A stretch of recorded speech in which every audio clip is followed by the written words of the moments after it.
Coming up on Unpeeled, Quibi makes a major announcement. We break down the dramatic conclusion of the Bachelor season finale. And our Syracuse events reporter recaps Funk and Waffle's latest St. Patrick's Day performances. So don't go anywhere. Unpeeled starts right now.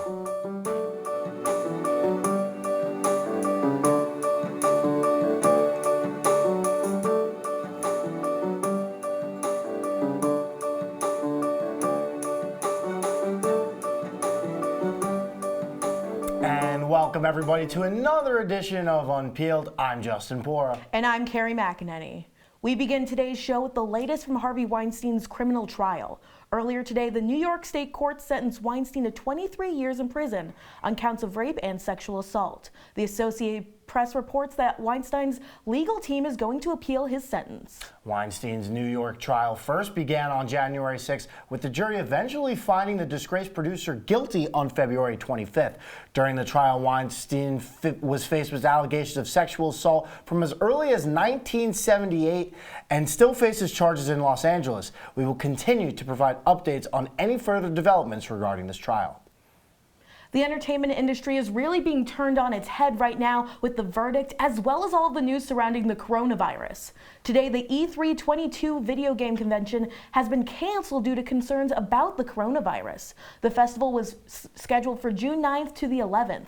Just yesterday, CNN reported that the annual Coachella Music Festival had been postponed to October, the latest in a number of drastic changes to live events. The South by Southwest Arts Festival was also postponed this week, with the Austin Chronicle reporting that the festival has been forced to lay off about 50 employees to cover costs. And that's not it, Kerri. Sony has pushed back the release date of upcoming film Peter Rabbit 2 due to their own concerns over the virus. And both Jeopardy and Wheel of Fortune are taping shows without a live audience.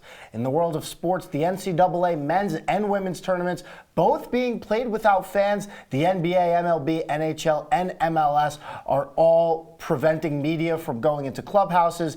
The Golden State Warriors are trying to take precautions even further, announcing today that their game against the Brooklyn Nets will be played without any fans in attendance. Internationally, countries also moving quickly.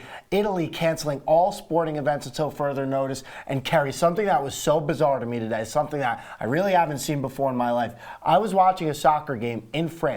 No fans in attendance. Usually there's over 100,000 people at these games, and there was no one there. It is absolute anarchy that's looking like it's happening right now. And you know what? It's not only social cues that this is affecting, it's also costing a huge chunk of change. I mean, South by Southwest, not only laying off 50 employees, but also they didn't have any insurance on this event, so they lost all of the money that originally went into it.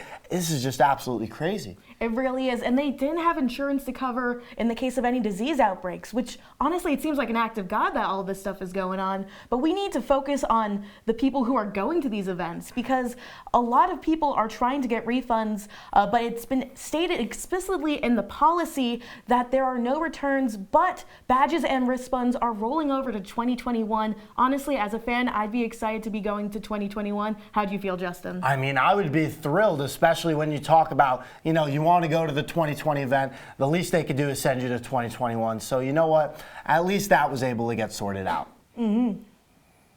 More sports shockers. The Brooklyn Nets have fired head coach Kenny Atkinson. This move follows a disappointing 28-34 start of the season for Brooklyn, who are looking to return to the playoffs for the second year in a row. Expectations surged this offseason after the Nets signed stars Kyrie Irving and Kevin Durant, but a series of injuries and inconsistent play have left the team searching for answers as the season winds down.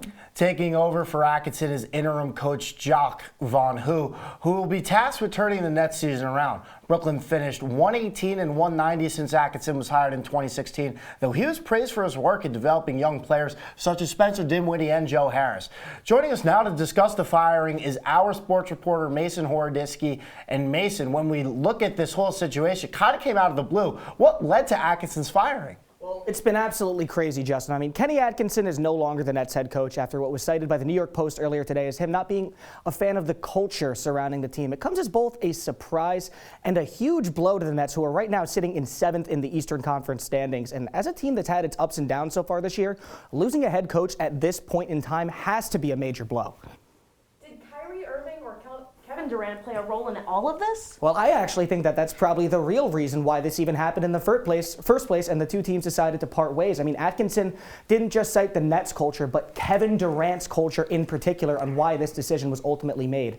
And on top of that, when you have another notoriously hard superstar to work with in Kyrie Irving, it's hard to think that Atkinson's job was anything but difficult with this team. And this is a wild situation. Kevin Durant didn't even step on the floor this year. So what does this mean for the Nets from here on out? Well, I mean, like I said, this is do or die time now for the Nets. I don't expect them to name a full-time head coach at this point in the season, so interim coach Jacques Vaughn is probably going to be the best they're going to have to do when they figure out who to get a new head coach and who that's going to be. That's going to have to come down the road, but I mean, it's a really murky season just for Brooklyn that keeps getting murkier and murkier by the minute, and as far as it goes for them in a playoff push, it's not looking great for them right now.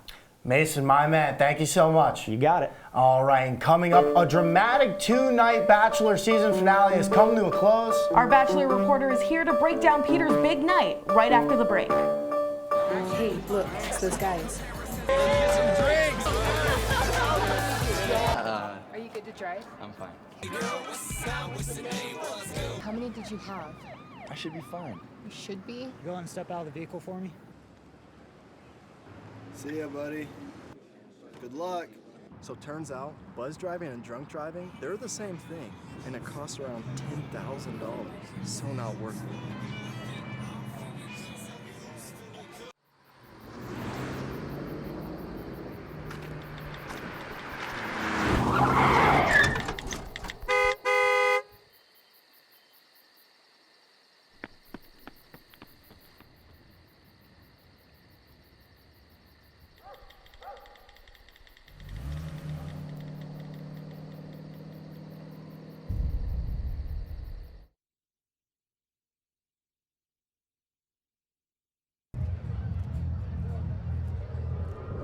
Looking for these? You drive buzzed. It could be one very expensive ride. First, you gotta make bail. Then pay me to get your car back. Your insurance premiums will go through the roof. And my legal fees just keep adding up. All told, it could end up costing you $10,000. Buzzed, busted, and broke. Because buzz driving is drunk driving.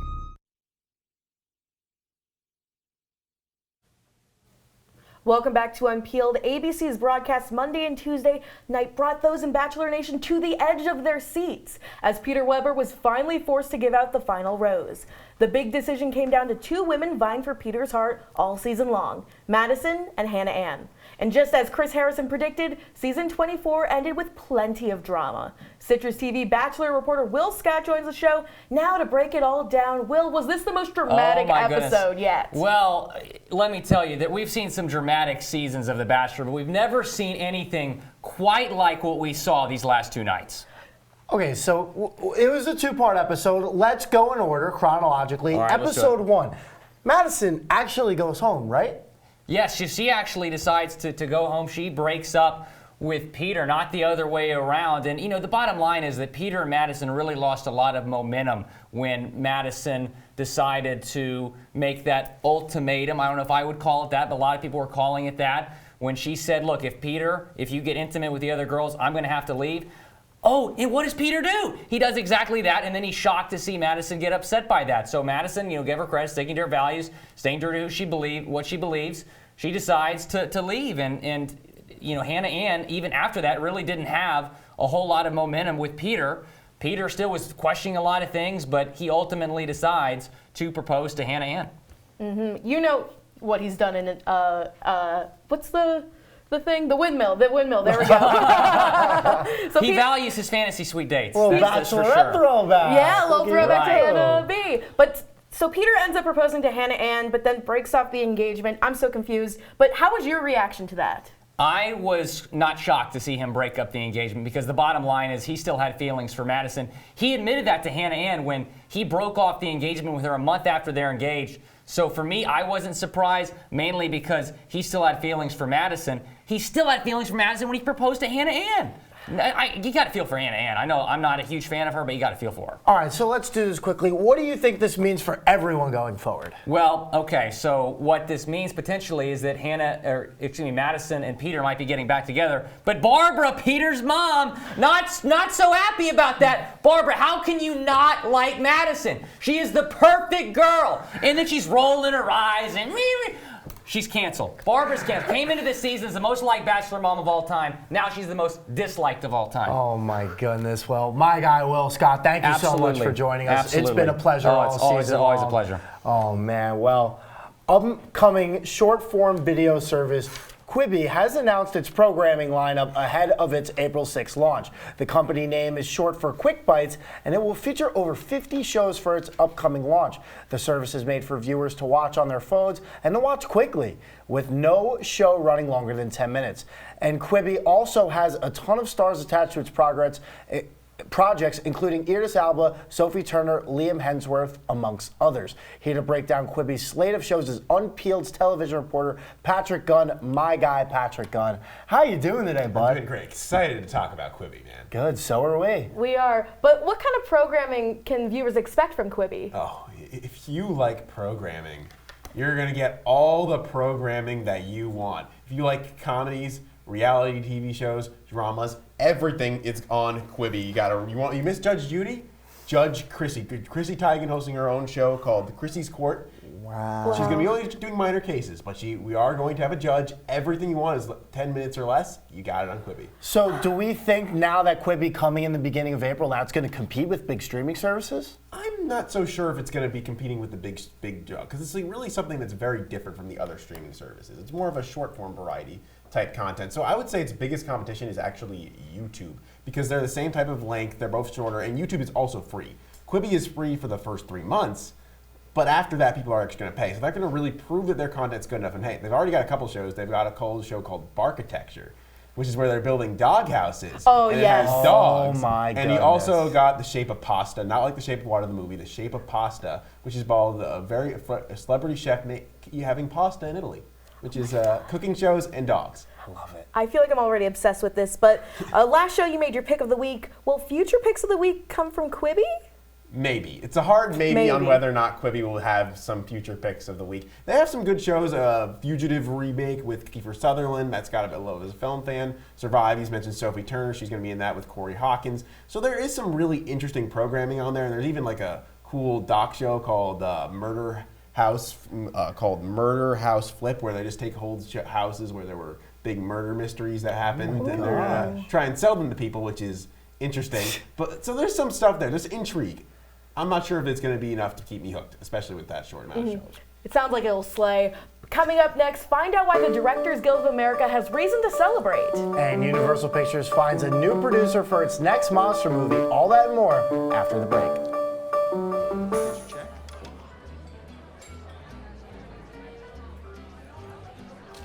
Oh, you got it. You know, since I got rid of my car, I really enjoy walking. Okay. God, no. Getting pulled over for buzz driving could cost you around $10,000 in fines, legal fees, and increased insurance rates. Oh, you're home early. You live with your mom? That'll set your game back a few years. Buzzed, busted, and broke. Because buzz driving is drunk driving. Your daughter just had her first breakup. Do you A, put yourself in her shoes? B, console her? Don't worry, sweetie. This is gonna happen a lot. Or C, find her a new boyfriend? Nice, single boys. That was weird. As a parent, there are no perfect answers. But you don't have to be perfect to be a perfect parent. Thousands of teens in foster care will love you just the same. Adventure can be found anywhere, but the best place to start is in the forest. I spy something beginning with S. Snow. No. Snow-covered trees. Nothing to do with snow. Head outside to discover incredible animals and beautiful plants that come together to create an unforgettable adventure. Wow. So grab your loved ones. Don't even. And explore a world of possibilities. Come on, this way. Visit discovertheforest.org to find the closest forest or park to you. Welcome back to Syracuse Unpeeled. And following the success of the sci-fi thriller The Invisible Man, Universal Pictures has decided to double down on the monsters. The studio has tasked acclaimed horror director James Wan to produce its next monster-inspired film, which is reportedly based off of Universal's Dark Universe catalog. Once thought to be abandoned, the Dark Universe is now expected to supply content for a number of standalone movies directed by up-and-coming filmmakers. Unpeeled's film reporter Andrew Goldberg is here with us now to discuss what fans can expect from Universal's next project. Andrew, what's going on, my guy? Everything's great. I'm happy to talk about James Wan. I'm super excited about his next picture. I'm so excited too. I haven't had a chance to see Invisible Man, but it looked like it killed at the box office. What about that film led Universal to commit to more monster movies? So The Invisible Man, based on the classic H.G. Wells novel, it was expected to really just be a typical run-of-the-mill Blumhouse horror film for Universal, but instead, it dominated the box office, grossing over $100 million on just a $7 million budget, so extremely profitable. But even more than that, beyond the finance part, it also was really critically successful. It got very positive reviews and praise for both its acting and the premise. So I think Universal looked at that and thought they want to double down on that whole monster premise. And now you mentioned how much of a success this has been. You need one point guard to really usher this to be the right way. Is James Wan that guy? I am all in on James Wan taking over for Universal here. He is the horror master. He was the director behind Saw, the Insidious franchise, Annabelle, and a bunch of other scary movies I'm too afraid to watch. But I will tell you this, he also has some experience with the fantasy sci-fi genre, having directed the 2018 movie Aquaman. So I think his experience with both horror and fantasy will be good if he can combine those two to create something right in this Universal wheelhouse. Definitely, and it all seems to be a blockbuster success all around. I love The Invisible Man, but I also love the classic monsters. What monsters do you see maybe making a return in some of these movies? Right, well, it's all speculation right now, but Universal has a great catalog to choose from in their Dark Universe. They have the Wolfman, Frankenstein, the Creature from the Black Lagoon, but I would say keep an eye on Dracula. Ooh. There's currently talks with director Karen Kusama for her to direct the reboot, and I think if you pair her with a producer like James Wan, you have the recipe for success for another major hit for Universal. Andrew Goldberg, the one and only. Thank you so much, buddy. Absolutely. Thanks for having me on. Members of the Directors Guild of America received some good news this week. With master contracts set to expire later this spring, the DGA agreed on a new deal that will cover its members through 2023. Union members working on streaming platforms will also have plenty of reasons to celebrate. Here to explain why is Unpeeled's industry reporter Sam Lebowitz. Sam? We've talked about streaming services and entertainment unions quite a bit already this year on Unpeeled. And if you like those stories, man, do I have the story for you. The Directors Guild of America approved a huge 3-year TV and film agreement on Saturday. What does that have to do with streaming services? Well, the union says that this new pact will increase residuals for union members on streaming service programs by nearly 50%. By the way, the DGA calls those programs subscription video on demand content. And as we're well aware, SVOD content keeps growing year by year. The deal was made with that changing landscape in mind. The DGA president, Thomas Schlamme, said in a statement, "The future is what drives us, and that's what you see in this agreement. As the streaming sea change we anticipated for so long is now overhauling the industry and new services continue to enter the market, this pivotal deal boosting streaming residuals beyond traditional TV levels is a major victory for our members." And just how good are those residuals? As recently as 2016, union members would see less than $15,000 for a 60-minute episode on a streaming service. This deal boosts that number to more than $73,000. That's nearly 5 times as much. The new rules will also apply to shows that began under the previous contract. The deal could also impact other unions as well. It could work as a framework for both SAG-AFTRA and the Writers Guild. Both the DGA and SAG had master contracts set to expire on June 30th of this year. WGA was set to end May 1st. The next step for the DGA, ratification among its 18,000 members. Back to you, Kerri and Justin. Sam the Man, thanks so much. When we come back, makeup artist Bobby Brown visited SU to discuss how she built her brand. And our Syracuse events reporter Natalie Fahmy joins us to discuss how local restaurants are preparing for the St. Patrick's Day celebration. Don't go anywhere. Every time I hear the alarm bell go off in school, I think it's an air raid. A lot of houses in our neighborhood have been destroyed. I like to close my ears and sing songs whenever the bombs come close. I'm worried our new neighbors won't like us. But I know it's all gonna be worth it. I just want my family to be safe. But these are not my words. These are not my words. These are not my words.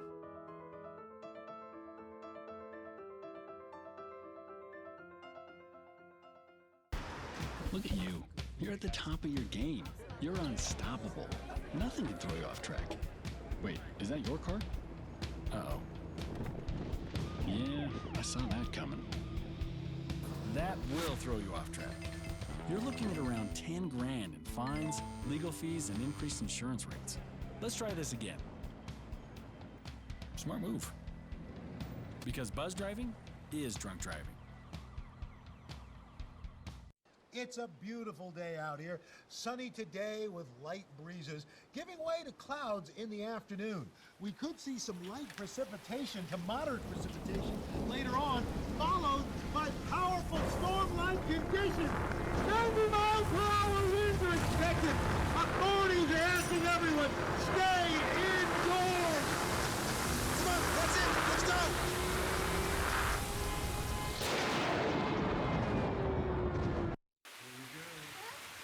Here we go. We're gonna go out there in the rain. You're gonna get wet. All right, here we go. Go,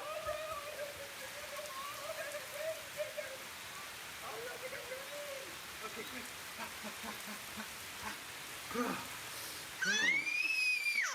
Oh yeah, yes. So much fun.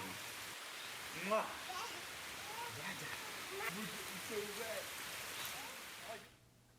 St. Patrick's Day is right around the corner. As you can tell, we're all wearing green. And like many other cities, Syracuse has big plans to celebrate. From races to crafting challenges to events hosted at restaurants, the city has it all. Here to tell us more about how you can celebrate St. Patrick's Day in Syracuse this year is our Syracuse events reporter, Natalie Fahmy. Natalie, so excited for this.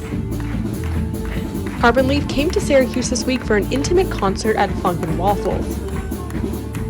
And I got the chance to sit down with Terry Clark, a guitarist in the band, to chat about their Irish inspiration. We love St. Patrick's Day because Irish music is sort of a subtle influence on what we do. Clark says he loves playing on small venues, especially around holidays like St. Patrick's Day. We love playing that style of music, so playing it at this time of year, it just seems a little bit more special. You know, people get excited, we get excited, and it's fun. Their fans agree that their music is something really special. Their music really brings people together. They have a lot of ups and downs in their set list, as well as a lot of rockin' songs that would go perfectly with St. Patrick's Day. And Cruz has one more message for all his fans out there. Everybody be safe out there. We love you. We hope to see you soon. St. Patrick's Day is right around the corner, and Syracuse has already began its festivities. Starting Tuesday night, it hosted Carbon Leaf right here at Funk and Waffles. But don't worry if you missed it, because you can expect so much more this weekend. And look at that, Natalie Fahmy right here joining us. Looks like you had a terrific time at that concert. It was so much fun. The energy was just so great there. And that's amazing. Yeah. But, you know, the energy obviously in the city of Syracuse for St. Patrick's Day. We're all wearing green right here on the desk. What does the city do to celebrate? They do so much to celebrate. So like I said, you don't have to worry if you missed the concert. You can go to the big St. Patrick's Day parade that's this weekend. They have galas, they have craft sessions, they even have virtual races you can take part of. So there's so much to do to celebrate St. Patrick's Day in the city, even if you missed out on the concert. I'm so glad I still have a shot. But what's the theme of this year's St. Patrick's Day parade, and what exactly does it mean? So the theme is 2020, like vision, and then it's a picture is worth 1,000 words. So they really want to try to encapsulate the beauty of Ireland and give honor to the beauty of Ireland. They say, just like Ireland in the springtime, Syracuse is the image of green. So they want to drive that home and say, you know what, we're having so much fun here, and we think it's so beautiful when everyone in Syracuse comes together to celebrate St. Patrick's Day. Well, that's a good effort on the city to get everyone involved, but what does it do in terms of giving back to others? So they actually have a fundraiser every single year for the CNY Food Bank, and this year they raised $25,000, which is enough to give 75,000 meals to hungry families. All right, Natalie, well, thank you so much for that. Makeup artist and beauty expert Bobbi Brown visited Bird Library's Blackstone Launchpad this week to discuss how students can build their brands. An established author and the founder of Bobbi Brown Cosmetics, Brown was also joined by her business partner and Syracuse alum, Bryce Tenenbaum. Unpeeled's lifestyle reporter Olivia Tamino attended the event yesterday to hear firsthand what makes Brown so successful. You know, the entrepreneurial spirit is very, very much alive. Through their conversation with 3 student moderators, Nikita, Elizabeth, and Alexandra, Bobbi and Bruce gave wonderful advice about being fearless and relentless when starting a business. Be the person, whatever job you get, that is the first person that's going to get coffee for people, the first person who's going to see that someone's got 15 bags in their hand. Can I help you? After leaving her iconic makeup line 3 years ago and starting a new wellness brand, Evolution 18, Bobbi could be called a serial entrepreneur. I got the chance to speak with Bobbi after the event to hear what she has to say to aspiring entrepreneurs. Well, first of all, have an idea and just know it's not going to be easy, and every day or every week there's going to be hurdles. You're going to have to find a way to go around them. And when you're discouraged, just take a moment and reset. I also asked Bobbi what her secret to success is. Well, I think for me, I'm very naive, so I don't think things aren't going to work out, but I'm also very positive. I see the glass half full always, and I don't like to stay in a bad mood. So if something is wrong, I like to find a solution and fix it. And if you're not quite sure what your brand is yet and you're looking for some inspiration, Bobbi has some advice for you as well. Well, you have to be open and you have to try things and maybe work for other people and, you know, be open to what the opportunity is and see where you go from there. I'm Olivia Tamino, CitrusTV. Oh my goodness, Olivia, that was such a cool thing that you did. Thank you so much for sharing that with us. Of course, yeah, it was a really fun event, but now I have a little game for us to play. We're gonna do a 1.5-minute makeup challenge, so we're each gonna take a side of Justin's face and then figure out who has the better makeup look after we do 1 minute and 30 seconds of makeup. Okay, so are we ready? All right, so I got the timer all set, and I'm gonna start it now. Okay. Oh my gosh, I'm so excited. Eyes, because I feel like that's a good strategy. Should I start with? I have to close my eyes? Yes. Yeah, you have to close your eyes. Oh my God, I'm so. Where do I start? I'm not good. I should have planned this. Not on the beard. Tint. Is this your skin color? I think that's your skin color. Very pale. Oh boy. Ooh, I'm so nervous. Okay, I'm gonna put some of this on here. This is what I usually do. I don't know if this is the right thing to do. I dab it right there. I feel like that's the right thing. Kerri, are you gonna start or no? I'm preparing. Can I use this? I don't have like fancy stuff like you. I think this needs to be darker. I feel like you like the dark eyeshadow. Yeah. Oh my God. Okay, I need to move on. I'm getting nervous. Okay, I put a base down. Oh, okay, he's coming after me. Do you remember this when we used this? I know. Oh my God, memories. throwback.